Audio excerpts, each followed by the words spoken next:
de Pastoril. Y bueno, yo voy a hablaros de una enfermedad de la que habitualmente hablamos poco, creo yo, es mi impresión en los congresos. Probablemente hablamos poco, y no sé si se ven las cifras de esa diapositiva, porque su prevalencia realmente en nuestro medio es bastante baja. En España la prevalencia de la enfermedad de EBC pues, se ha cifrado en un poco más de 6 pacientes por cada 100.000 habitantes, muy lejano de las cifras que se dan en los países que están situados en la antigua ruta de la seda. Fijaros en la prevalencia, 370 casos por 100.000 habitantes en Turquía.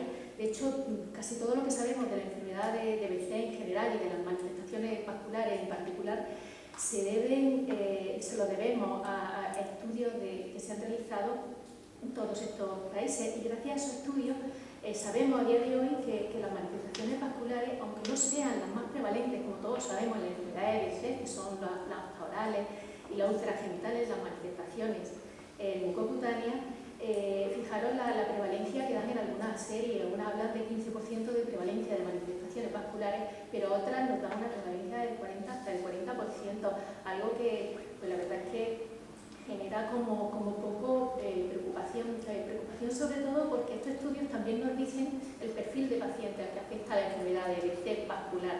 Son pacientes jóvenes. Fijaros la media de edad en la columna donde ponen jóvenes, la media de edad de los pacientes que empiezan a manifestar lesiones vasculares. Afectan, como estáis viendo, también sobre todo a hombres. El 90% de esta serie, y se repiten casi todas, afecta a hombres, como todas las manifestaciones graves de la enfermedad de EBC. Pero es que además aparecen dentro del curso de la enfermedad muy pronto. Como veis en la columna de la derecha, las manifestaciones que aparecen más tempranamente son las venosas, al año aproximadamente de haber debutado la enfermedad. Y algo que preocupa ya sobremanera es que en el 10,5% de los casos las manifestaciones vasculares de la enfermedad de EBC aparecen antes, el primer evento vascular aparece antes de que el paciente cumpla los criterios diagnósticos que todos usamos habitualmente y que son los del grupo internacional. Y esto, pues como digo, genera preocupación, sobre todo de cara al diagnóstico y de cara al tratamiento, porque no hay que olvidar que las manifestaciones vasculares son la principal causa de mortalidad de la enfermedad de EBC. Y esto nos lo dicen series, pues las más representativas respecto a este tema. A la izquierda tenéis una turca, a la derecha una francesa. En las dos coinciden que las manifestaciones vasculares, en el caso de la izquierda, compartida con la afectación neurológica, pues tiene un peso importante en la causa de mortalidad de estos pacientes. Y este es el mapa epidemiológico de lo que voy a hablaros. Una enfermedad en la que pesa mucho su etiopatogenia, una etiopatogenia muy compleja, de la que todavía no lo sabemos todo, pero en la que la inflamación es el eje central de todo. Y yo creo que hay que comprender, como hemos dicho por aquí, la patogenia de las enfermedades para poder comprender por qué se manifiestan de esa manera clínicamente, por qué encontramos una histología y cómo podemos tratarla. En este caso, la enfermedad de EBC, sabéis que la genética está muy presente, no solamente la HLA-51 que todos conocemos, hay muchos más genes de susceptibilidad, pero la interacción de muchos factores ambientales, sobre todo estos factores genéticos, hace que se active no solamente el sistema inmune adaptativo, sino también el innato. Pero el gran protagonista de toda esta patogenia es, sin duda alguna, los neutrófilos, que en la enfermedad de EBC están permanentemente hiperactivados. Y lo que hacen a través de dos mecanismos es perpetuar el mecanismo inflamatorio. Y esos dos mecanismos se han identificado como una liberación de la especie reactiva de oxígeno, que lo que hacen es cambiar la estructura del fibrinógeno y lo hacen menos susceptible a la lisis de plasmina, y luego también liberan unas estructuras que tenéis aquí a la izquierda, vistas por microscopía láser y electrónica abajo, pues muy curiosas porque normalmente lo que hacen es atrapar ADN de microorganismos, y en este caso lo que hacen es reclutar más células y promover la liberación de citoquinas. Y todo esto al final lo que va a hacer es la disfunción endotelial, que es de lo que hemos estado hablando mucho a lo largo de la mañana. Disfunción endotelial, estrés oxidativo, activación plaquetaria y formación de trombo. Un trombo en cuya formación van a participar los factores trombofílicos tradicionales, pero desde luego no van a tener un protagonismo como lo tiene el sistema inmune. Y de todo esto se deriva que lo que vamos a encontrar en la histología de un vaso afectado por enfermedad de EBC es completamente distinto a lo que encontramos en el resto de la vasculitis. Aquí lo que encontramos es una perivasculitis neutrofílica, y lo que encontramos es una vena que tiene la pared engrosada con un trombo fuertemente adherido La parte buena es que no suele embolizar, pero la mala es que un trombo que recanaliza muy mal, y mucho de lo que vamos a ver después en la enfermedad de BC vascular se va a deber precisamente a esto. Y luego la arteria también se puede afectar por una interrupción de las fibras elásticas mediales, pudiendo dar aneurisma y, lo que es peor, pseudoaneurisma, que son los que tienen más riesgo de romperse. Y todo esto puede tener además un tromboadherido. Y es precisamente esto, la afectación de arteria y vena, lo que caracteriza y lo que se considera el sello patognomónico de la enfermedad de BC vascular, es que ocurran simultáneamente en el mismo paciente. Y lo que ha hecho que se clasifique a la vasculitis de la enfermedad de BC como una vasculitis de vaso variable en la conferencia de Chapel-Hill de 2012. Y esto es lo que va a dominar la clínica de la enfermedad de BC: afectación venosa y afectación vascular de cualquier territorio. La afectación venosa muchísimo más frecuente que la arterial, pero también es verdad que la arterial es la forma más grave, sobre todo la afectación de la arteria pulmonar. Aunque dentro de la afectación venosa hay determinados tipos de manifestaciones que son realmente graves, como ahora veremos el síndrome de Buchiari y alguna cosa más. Pero si hay algo que caracteriza, además de todo lo que comento en las lesiones vasculares de la enfermedad de BC, es su tendencia a agruparse unas manifestaciones con otras, configurando lo que llamamos el vasculo-BC, el fenotipo, uno de los muchos que tiene la enfermedad de BC, que es el fenotipo vascular. Por tanto, un paciente que tiene una trombosis de senos venosos cerebrales es relativamente frecuente que desarrolle una afectación de arteria pulmonar. Igual que un paciente que tiene un Buchiari, también es muy frecuente que pueda desarrollar una trombosis de la vena cava inferior.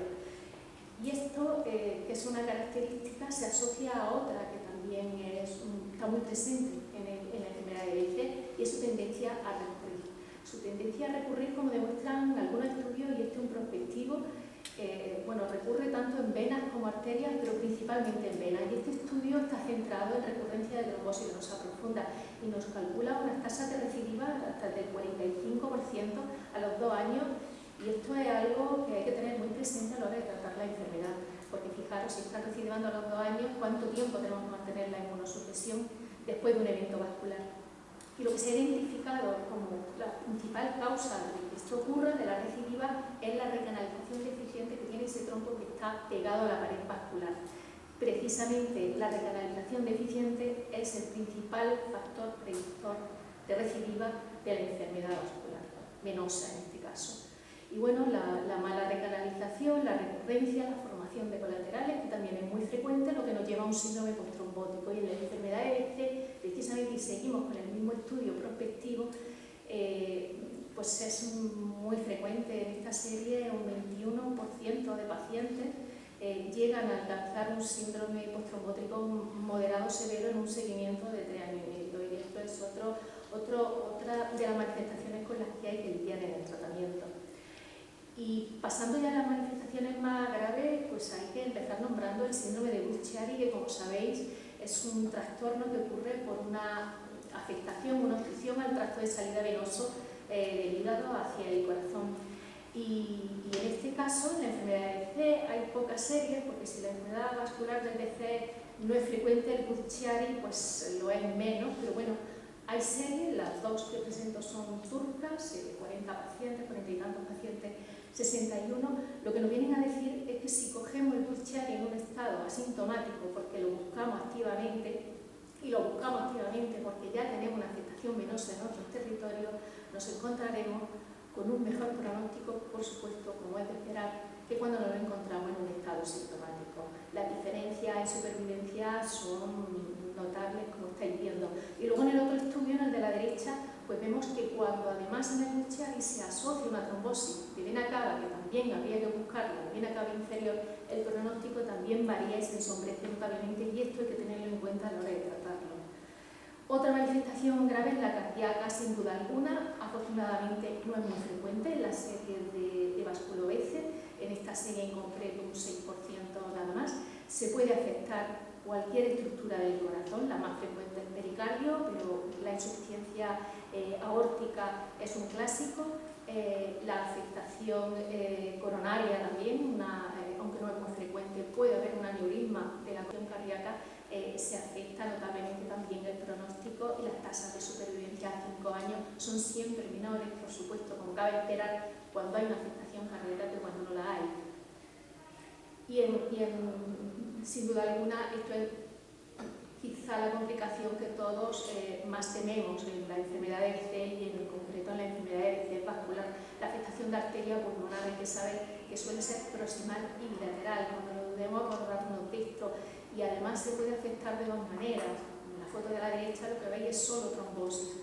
Podemos tener solo trombosis y eso se ve muy claro en las pruebas de imagen, pero también, y esto quizá parece que es lo más frecuente, es que haya aneurismas combinados con trombosis. Aneurismas que, como veis más abajo, pueden alcanzar tamaño considerable con el riesgo de ruptura que esto lleva consigo. De hecho, pues las series que hablan, no hay muchas, esta es una de ellas, de afectación de arteria pulmonar, intentan diferenciar cómo es el curso clínico de una afectación aneurismática respecto a una afectación trombótica. Y la verdad es que aquí la mortalidad debida a una y otra forma de expresión pues es la misma. No sé si se ve bien porque sale muy oscuro, pero un 26% de mortalidad en esta serie. Y recordar también que la forma de manifestación suele ser con hemoptisis, así es como debuta la afectación de arteria pulmonar, tanto en una forma como en otra. Sin embargo, la hemoptisis masiva, que es la que causa la mortalidad, pues suele ser más relacionada con el aneurisma que con la trombosis. Y altas tasas de recurrencia, como veis en esta serie. Y bueno, nombrar la afectación de arteria pulmonar, he obligado a nombrar el síndrome de Hughes-Stokin, que la verdad no es muy frecuente afortunadamente, pero lo que se viene definiendo como una afectación aneurismática de la arteria pulmonar asociada a una trombosis venosa extensa, sin otras manifestaciones de la enfermedad de IBC. Hay un grupo internacional para el estudio del síndrome, de este síndrome, que os pongo ahí esa reseña, muy interesante porque nos dan ideas de la imagen por angiotac y ahí abajo nos da ideas y ponen un algoritmo de tratamiento bastante interesante, pero lo que se viene a decir es que prácticamente el síndrome de Hughes-Stokin es un BC incompleto realmente, ya que se ha visto que tanto su forma de manifestarse, su anatomía, su evolución, hasta el desenlace, una mortalidad del 21% es muy similar a un paciente con enfermedad de BC ya conocida que tiene una afectación de arteria pulmonar. Pero si hay algo difícil, realmente difícil, en la enfermedad de BC, yo creo que un desafío es el diagnóstico.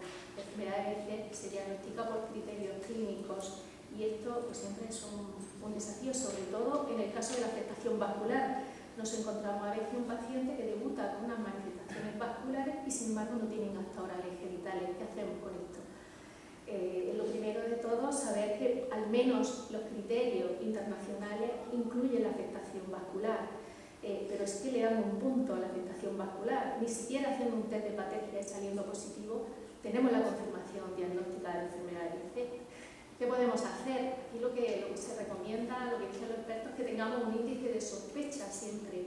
Y un índice de sospecha, con sus factores predictivos, es que si tenemos un varón menor de 35 años y que tiene una afectación bilateral, trombótica, de la vena femoral común, femoral superficial, profunda o incluso una afectación bilateral de la sacena mayor, siempre pensemos en una enfermedad de BC, sobre todo si es una trombosis no provocada, sobre todo si es una trombosis donde hacemos una trombofilia y nos sale negativa.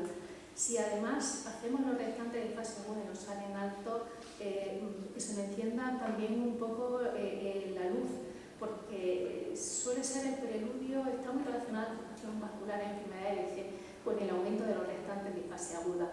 Y ya si es recurrente se nos tienen que encender todas las alarmas. Bueno, ya si es turco, más todavía, pero normalmente no son turcos, con lo cual hay que darle más vuelta a la cabeza. Y esto, en este tipo de pacientes, me parece muy interesante, y ya hemos hablado mucho del valor de la ecografía en otras patologías. Aquí también se le está dando importancia a la ecografía. En concreto, hay muchos grupos que están midiendo el grosor de la pared venosa con ecodoppler para poder calcular la afectación vascular subclínica. Porque se ha visto que los pacientes con enfermedad de BC, incluso los que tienen un BC incompleto, tienen un grosor de pared venosa por ecodoppler significativamente mayor, más grande que los controles sanos. Y se ha establecido un valor de corte en algunos estudios de 0,5 milímetros en la vena femoral común, donde la sensibilidad y especificidad para diagnosticar el BC se calculó mayor del 80%, pero es que incluso por encima de ese valor, conforme va subiendo el grosor, más probabilidades tendremos de diagnosticar la enfermedad de EBC. Me parece una línea de investigación interesante. Y además ya hay algún metaanálisis al respecto como este, que nos dice que precisamente el grosor de la pared venosa de Codotter es superior en los pacientes que tienen BC respecto a controles, pero es que además es superior dentro de los pacientes que tienen enfermedad de BC en aquellos que han sufrido algún evento vascular respecto al resto de los pacientes que tienen una enfermedad de BC, lo cual pues parecía una línea de investigación interesante, no solamente para el diagnóstico de aquellos casos que nos parecen que son incompletos y que necesitamos un algo más para tratarlo, sino también como un factor pronóstico o predictor de brote vascular en aquellos pacientes que ya han tenido un primer evento. Y bueno, pasando al tratamiento del vasculo-BC, tratándose de una enfermedad tan poco frecuente, con unas manifestaciones, las vasculares, no del todo prevalentes, por lo menos no son las más prevalentes, pues hay que advertir que todo lo que se nos recomiende del tema está basado en estudios observacionales.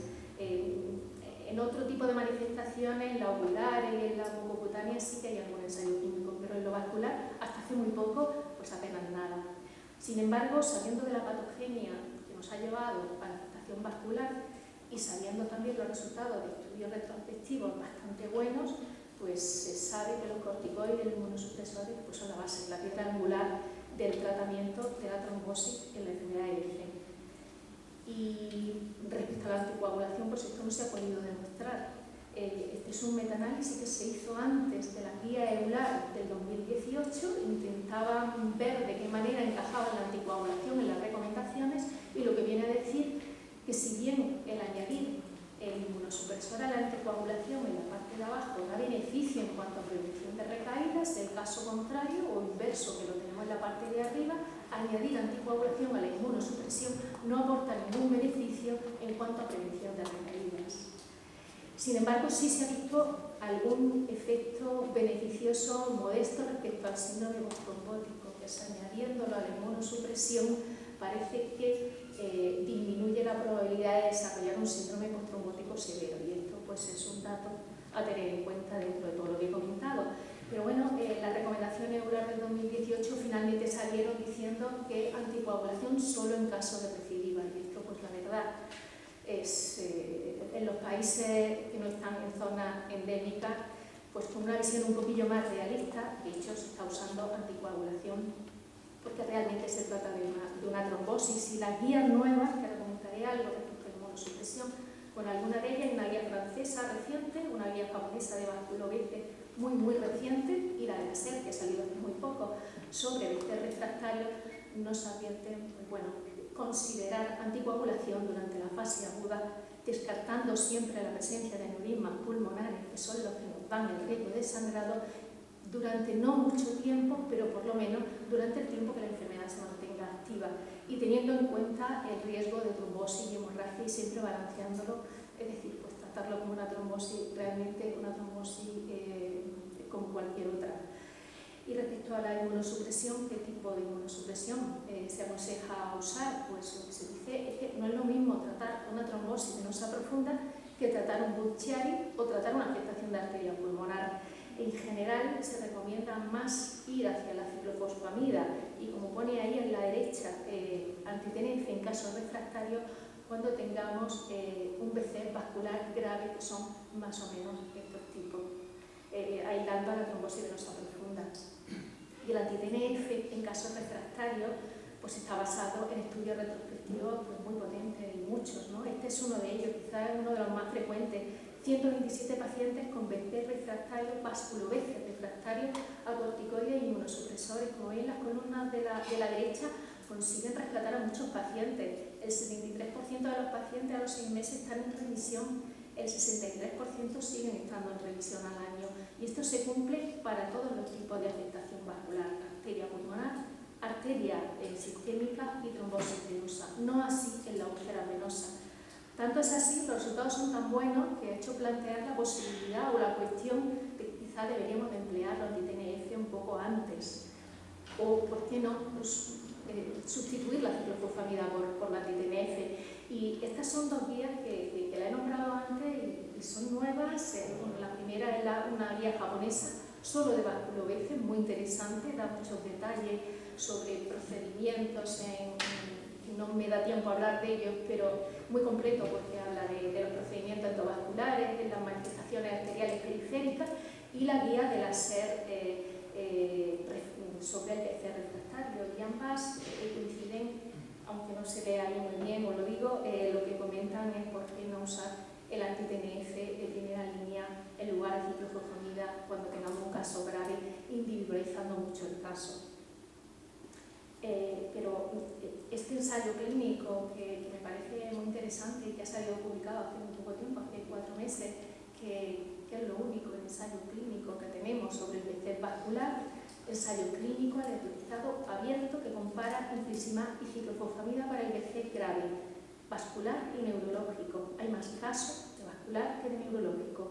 Y lo que hacen es pues, randomizar el grupo le dan infliximab, otro ciclofosfamida y se encuentran que los pacientes que han recibido infliximab tienen un objetivo primario, cumplen el objetivo primario, un objetivo primario de resolución clínica, radiológica, biológica, usando prednisona a dosis muy baja, consiguen unos resultados significativamente superiores a los pacientes que reciben la ciclofosfamida. Lo que no sale ahí o no se ve claramente cuando se paran y ven la afectación vascular separadamente, las diferencias son mayores, 90 y tantos por ciento, 94% con infliximab frente a 56% de eficacia con ciclofosfamida y todo además con muchísimos menos efectos secundarios, como veis en la parte de abajo. Y a la hora de hacer un modelo bayesiano donde calculan la probabilidad de que al menos el 70% de los pacientes tengan una respuesta completa en la semana 22, le sale del 97,4% infliximab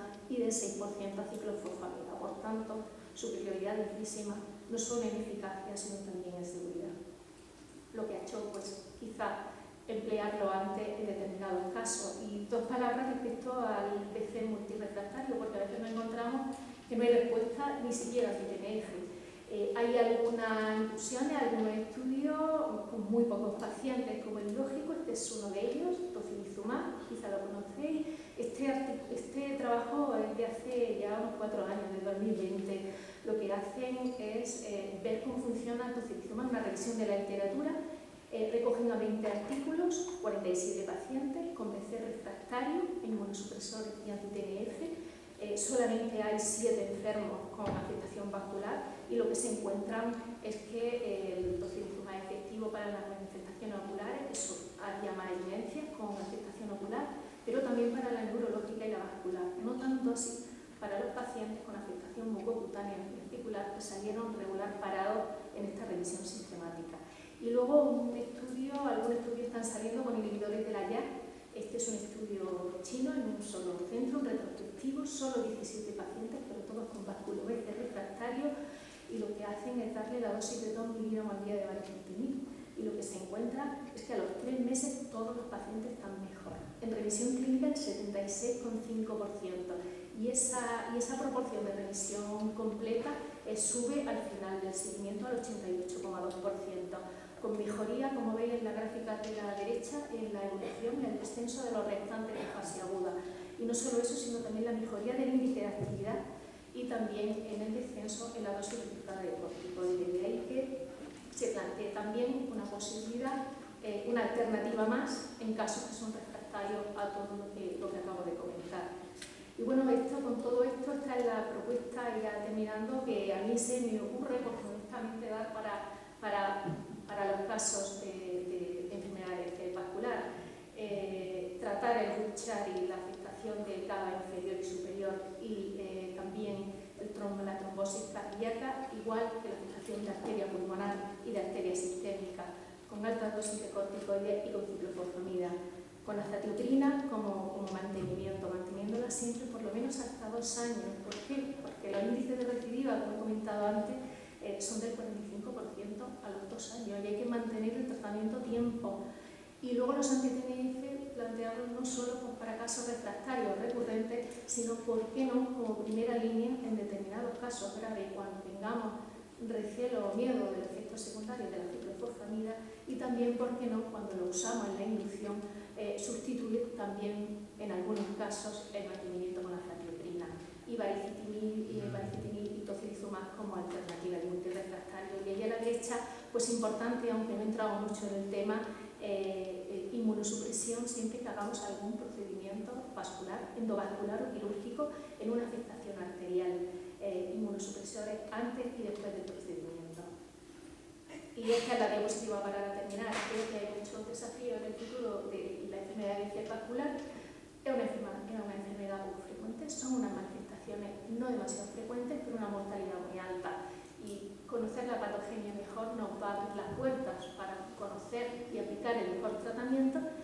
El calcular la actividad vascular subclínica, que es lo que he comentado antes, me parece que es el caballo de batalla en el diagnóstico y el tratamiento de la enfermedad, y el poder hacer ensayos clínicos comparativos también nos va a ayudar a saber cuál es la mejor opción en cada tratamiento, en cada manifestación vascular. Muchas gracias. Muchas gracias. Gracias.